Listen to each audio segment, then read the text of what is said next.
জীবনটা এখন হেডফোনের মতো হয়ে গেছে। যতই গুছিয়ে রাখি না কেন, এলোমেলো হয়েই যায়। এটা এমন একটা যুগ যেখানে স্ত্রী অভিমান করলে স্বামী জানার আগে ফেসবুক ফ্রেন্ডরা জেনে যায়। ইঁদুরের গর্তে দাঁত ফেললে ইঁদুর তার সুন্দর ও ভালো দাঁতটা আমাকে দিবে। ভাবনাগুলো হয়তো অবাস্তব ছিল, কিন্তু সময়টা ছিল অসাধারণ। 1 থেকে 999 পর্যন্ত বানান লিখতে গিয়ে এ বর্ণটি কোথাও নেই। এই বর্ণটি প্রথম ব্যবহার হয় 1000 বানান লেখার সময়। ইংরেজি বর্ণমালার প্রথম অক্ষর হওয়া সত্ত্বেও তাকে অপেক্ষা করতে হয়। তাই নিজের উপর বিশ্বাস রাখুন। সময় আর সুযোগ সবার জীবনে আসে, প্রয়োজন শুধু ধৈর্যের। শুধু প্রেম করে বিয়ে করলেই হয় না, মানুষটা সঠিক কিনা দেখতে হয়। ভালোবাসি সবাই বলতে পারে, কিন্তু ভালো রাখতে সবাই জানে না।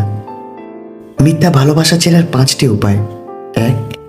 মিথ্যে ভালোবাসাতে হাসাহাসি বেশি হয় আর রাগারাগি কম হয়। নাম্বার 2.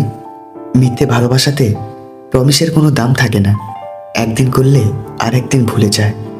নাম্বার 3. কেয়ারলেস হয়, সব কিছুতে না থাকে আর সব কিছুতে অজুহাত থাকে। নাম্বার 4. সবসময় অবহেলা একজনকেই পেতে হয়। আর নাম্বার 5.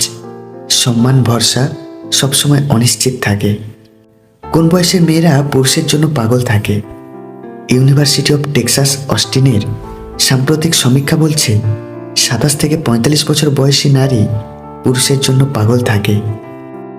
সৌন্দর্য বলতে মানুষের উপরের রূপটাই বোঝে। প্রকৃত সৌন্দর্য হৃদয়ে থাকে, যা সবসময় প্রকাশ পায় না।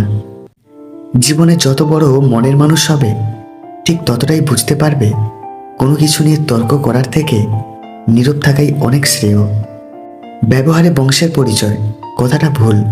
ব্যবহারে ব্যক্তির পরিচয়। অনেক খানদানি বংশ থেকেও অনেক কুলঙ্গারের জন্ম হয়। সম্পর্কের গুরুত্ব বুঝতে হলে প্রথমে যোগাযোগ বন্ধ করুন। কিছুদিনের মধ্যেই বুঝতে পারবেন আপনি তার প্রিয়জন না, প্রয়োজন ছিলেন। আলো সূর্যের হোক কিংবা আশার, দুটোই জীবনের অন্ধকার মুছে ফেলে। পাশে থাকতে যে আপনার কোনো মূল্য বোঝে না, তাদের কাছ থেকে দূরে সরে গিয়ে মূল্যটা আসলে বুঝিয়ে দিতে হয়। একটা গাছ থেকে লক্ষাধিক দেশলাই কাঠি তৈরি হয়, কিন্তু লক্ষাধিক গাছকে পুড়িয়ে দেওয়ার জন্য একটা দেশলাই কাঠিই যথেষ্ট। অন্ধ যদি অন্ধকে পথ দেখায়, তবে দুজনেই গিয়ে গড়তে পড়ে। যখন অনলাইনের থেকে বেশি বাস্তবে সময় কাটাতে শুরু করবেন, বিশ্বাস করুন আপনি তখন অনেক ভালো থাকবেন। এই পৃথিবী তোমাকে যা দেবে তার পুরোটাই আবার ফেরত নেবে। অর্থাৎ তোমার কাছে যা আছে তা নিয়ে অহংকার করার কিছুই নেই।